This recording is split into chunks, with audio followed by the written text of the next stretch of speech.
6 de la mañana, 40 minutos. Saludamos a esta hora a Carolina Castillo, presidente de Pro Bogotá.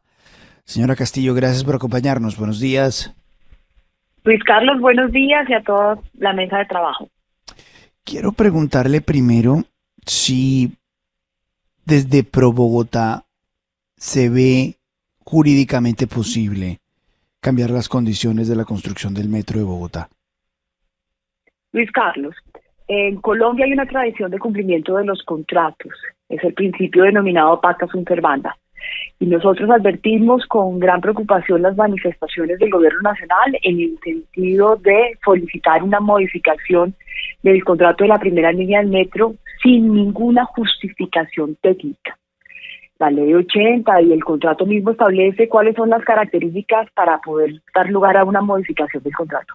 Y esas tienen que ver con hechos sobrevivientes o una imposibilidad de cumplimiento. Y ninguno de esos dos elementos se da en el caso del que estamos conversando. El segundo de los principios tiene que ver con el principio de descentralización. La planeación del metro está en cabeza del Distrito Capital a través de la empresa Metro de Bogotá, una institucionalidad que el COMPES Nacional del año 2010, refrendado después en otro COMPES del 2017, obligó al Distrito Capital a ejecutar, es decir, tener una empresa propia, una empresa que es una empresa 100% del Distrito Capital. Y a partir de la creación de esa empresa es que comienza toda la estructuración y planeación de la red de metro de la ciudad de Bogotá, que se integra con el sistema público masivo de transporte. Por eso es tan importante que sea la ciudad quien planifique, de acuerdo con sus necesidades y mejor conocimiento de las demandas de movilidad, las obras que se integran en este sistema multimodal para la ciudad de Bogotá. Doctora Carolina, con los buenos días, le saluda William Calderón. Con esta actitud del gobierno nacional, del presidente Petro, ¿está poniendo en riesgo que se haga el metro como está establecido hasta el momento? Es decir, ¿en esa puja podríamos quedarnos sin metro por muchos años más? William, buenos días. Lo primero es que modificar un contrato sin justificación tendría unas consecuencias jurídicas no deseables que pueden llevar incluso a una responsabilidad de carácter penal para los funcionarios que así obren. Y por eso hago mucho énfasis. Y ya todos sabemos lo que sucede cuando una obra se enreda en decisiones judiciales y mucho más si son de carácter penal.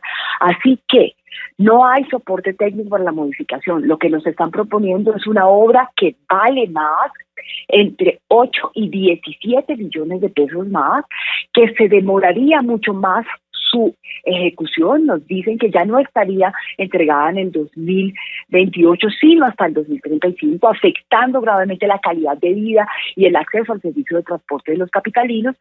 Y por último, no tendríamos certeza jurídica porque claramente la ciudad de Bogotá se vería abocada a un gran número de demandas y de reclamaciones. Y esto es bien importante. Una decisión que tomaría el gobierno nacional afectaría a los capitalinos. Así que no advertimos cómo el gobierno, el presidente y el ministro pueden darle una instrucción a una empresa del distrito que tiene un esquema de gobierno que está regido por la junta directiva y es en esa institucionalidad y en ese órgano donde se deben tomar las decisiones del metro. Doctora Carolina, buenos días. La saluda Juan Lozano.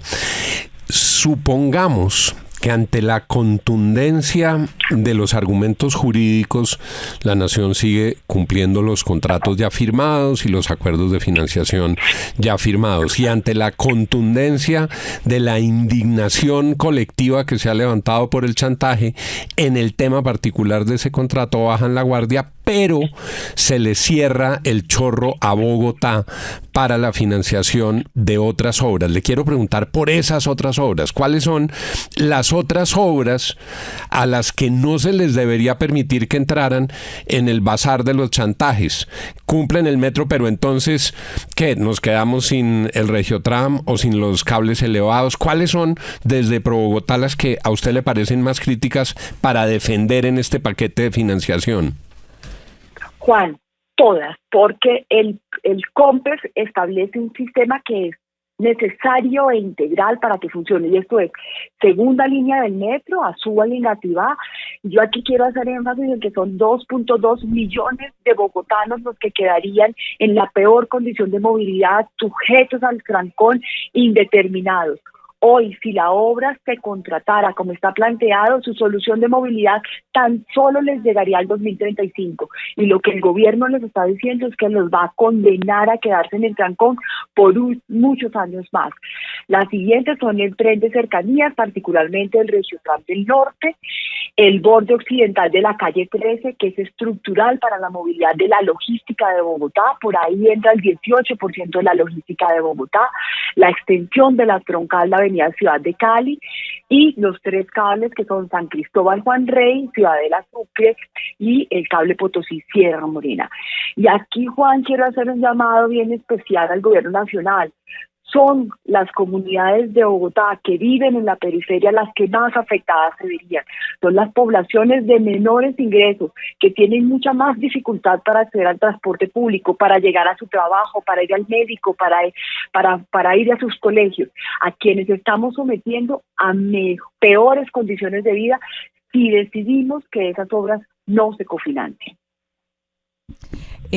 Carolina, mire, ¿temen ustedes que este chantaje se extienda a las elecciones de alcalde o alcaldesa de Bogotá? Porque lo que puede venir ahora es, bueno, sí, nosotros les volvemos a financiar las obras, pero solo si eligen a X o Y candidato. Darcy, yo quisiera reiterar que en Colombia hay un principio de cumplimiento de los contratos y que aquí, sea quien sea el elegido, la realidad jurídica sea la misma. Así que la primera línea del metro es un contrato suscrito y en ejecución que tiene un 18% hoy de cumplimiento, 60% de su patio taller, e independientemente de quién rija los destinos de Bogotá, este contrato sigue vigente. Y lo propio, el COMPES de movilidad regional y el convenio de cofinanciación de la segunda línea del metro, hoy vigente. Sí, señora directora de ProBogotá, esto es un mar de acusaciones políticas y pues por supuesto una amenaza con otros proyectos de infraestructura claves para Bogotá, pero uno de los argumentos del presidente y que siempre ha mantenido es que realmente el error original fue no haber usado los estudios del metro subterráneo que su administración dejó listos. ¿Usted qué cree sobre eso? ¿Por qué el exalcalde Peñalosa no usó los estudios originales de ese metro subterráneo como dice el presidente? Para el análisis técnico de la primera línea del metro se emplearon algunos de los estudios, en particular lo que tiene que ver con el uso del suelo. Incluso ese argumento esgrimido por el señor presidente fue alegado por algunos ciudadanos en una acción popular que el Tribunal Administrativo de Cundinamarca decidió en diciembre del año anterior y señaló que había habido una adecuada uso de los estudios técnicos y de la planificación y negó las pretensiones de suspender el contrato del metro. Así que aquí lo que advertimos además es que vamos en contra, o se iría en contra de una decisión judicial que ha refrendado la planificación de la primera línea del metro y el contrato hoy vigente.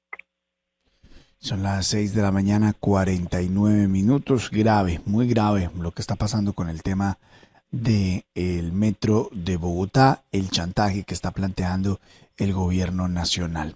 Es Carolina Castillo, presidente de ProBogotá. Gracias por darnos unos minutos aquí en la FM. Muy amable, muy gentil. A todos ustedes en la mesa y que tengan buen día.